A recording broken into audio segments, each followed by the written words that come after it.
Bonjour à tous, aujourd'hui je vous parle d'une application qui permet de tout scanner en 3D et d'en faire des modèles exploitables pour vos projets artistiques. Cette application s'appelle Displayland, elle est totalement gratuite, il n'y a pas de publicité à l'intérieur et elle est disponible pour iOS et Android. Elle est développée par la société qui s'appelle Ubiquiti6 qui m'a envoyé un petit mail en disant « Hey, tu veux parler de notre application ?» On peut plus développer que ça mais c'était ça en gros. Je me suis dit je connais pas donc pourquoi pas mais je vais d'abord essayer. J'ai essayé, je trouve ça incroyable. Et si en plus je peux être rémunéré pour en parler, je me suis dit c'est parti quoi. J'aurais demandé $1 million à un hélicoptère. Finalement ils ont juste pu me passer l'hélicoptère donc j'ai commencé à prendre des cours. Pas évident.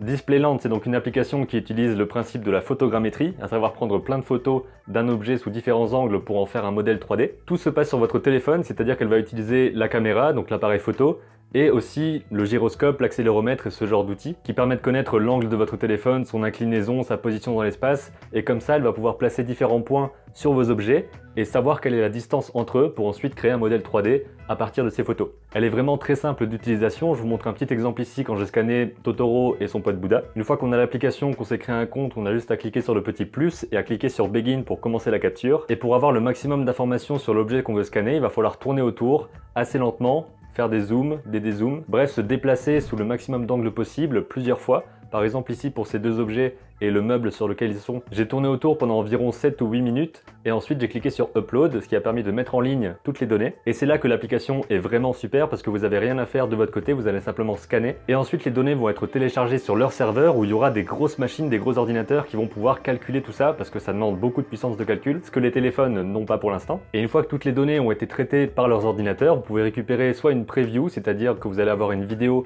où vous pouvez vous balader à l'intérieur, vous pouvez aussi vous balader dans votre scène à travers l'application. Ça d'ailleurs c'est un truc qui pourrait être amélioré parce que la navigation dans l'application en elle-même n'est pas top. Par contre, et c'est là que c'est vraiment génial pour ce qu'on veut faire, c'est qu'on peut exporter des objets 3D. Donc il y a différents formats qui sont disponibles, il y a le PLY, le GLTF et le OBJ, donc le point objet. De mon côté, j'ai simplement testé le point objet parce qu'il marche sur Blender et sur Forger aussi. Et une fois que j'ai exporté ça, je peux l'importer directement dans Blender et commencer déjà à enlever les faces qui sont en trop parce que je veux juste la table avec les personnages. Et ensuite, je vais pouvoir manipuler la lumière, ajouter des couleurs, des textures, remodéliser des choses, bref, travailler sur mon objet 3D que j'aurais scanné en simplement 10 minutes en tournant autour d'une table dans ma chambre. Et c'est vraiment incroyable, je trouve, comme outil, comme possibilité de faire ça avec simplement un téléphone et une connexion internet. Mais je me suis pas arrêté là, j'ai voulu faire quelque chose de plus ambitieux comme projet, donc j'ai commencé à scanner toute la chambre dans laquelle je me trouve ici. J'ai donc passé 20 minutes à passer dans chaque recoin, à scanner de près, de loin, à tourner autour des éléments pour avoir le maximum d'informations possibles. Quand on est en train de scanner, on voit qu'il y a de plus en plus de points, donc il y a de plus en plus de données, de photos sur la lumière, les textures, la forme des éléments en eux-mêmes et la distance entre eux. Comme c'était une capture plus longue, évidemment, ça a mis plus de temps à se mettre en ligne, ça a mis je pense une vingtaine de minutes, ça dépend de votre connexion pour ça. Et ensuite, il a fallu attendre, je crois, à peu près 1 heure pour que tout soit traité par leur serveur et que je puisse récupérer les données, le point objet et travailler tout ça dans Blender. Et ce qui est vraiment cool, c'est que comme il y a plein de photos qui ont été prises, j'ai juste à cliquer sur le rendu texture dans la fenêtre 3D de Blender, et à ce moment-là, j'ai ma scène complète en couleur avec toutes les photos qui ont été plaquées sur le modèle. Étant donné que le maillage est un petit peu dense, j'ai sculpté un petit peu, j'ai lissé certaines choses parce qu'il y a beaucoup de faces. Et comme j'ai passé que 20 minutes à tourner autour, il y a des choses qui sont pas complètement bien scannées, c'est normal.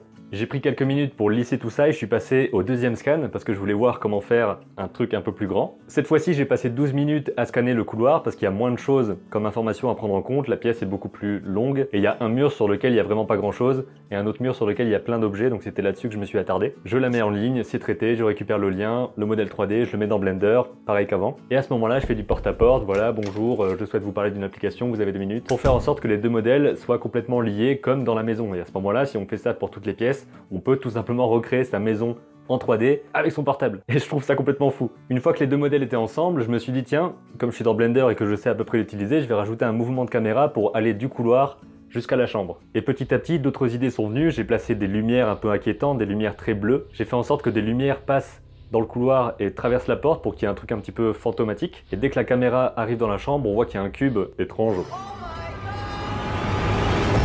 qui tourne au-dessus du lit pour voir quelle interaction je pouvais avoir en termes d'ombre, de lumière avec des objets qui ne viennent pas du modèle que j'ai scanné. Je me suis éclaté à faire ça, il y a quelques défauts évidemment parce que sur Blender je suis pas un ouf, surtout que c'est la 2.8 maintenant et j'ai pas l'habitude de ça donc j'ai dû passer un peu de temps à comprendre comment ça marchait. J'ai fait le rendu de cette scène là et après je me suis éclaté encore plus en mettant des bruitages, des musiques inquiétantes, des bruits de grincement, des trucs comme ça pour arriver au rendu final de ce petit projet qui m'a pris la journée, à savoir ceci.